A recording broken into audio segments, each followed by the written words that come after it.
How to fix Cash App transfer failed. Now, if your transfer is failed on Cash App, it is constantly failing. First of all, it is nothing to worry about because sometimes Cash App themselves prevents a transaction from happening if it detects anything fraudulent in your account, or maybe to the recipient that you're trying to send have gotten many reports, and then Cash App will further prevent further transaction to that person. So that could be the reasons why. Aside from that, it could be some technical issues or the issue with the internet connection. So you want to make sure those are not the cases, and once you've made sure of that, you should be able to fulfill it. If you're still not being able to basically transfer the money, you can also try to check for your account restrictions, make sure your account is verified, and so on.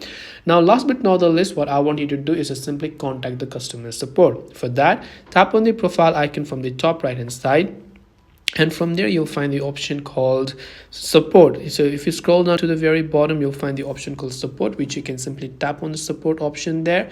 And once you've done that, scroll down and you'll find the option called chat. So you can chat with a live representative or a customer support, and from there you should be able to get in touch with the person and ask them to be able to further assist you. So I hope that this video really helped you. If you have got any further questions, feel free to also leave them down in the comment section below. As always, thank you very much for watching till the end of this tutorial, and see you soon in the next video.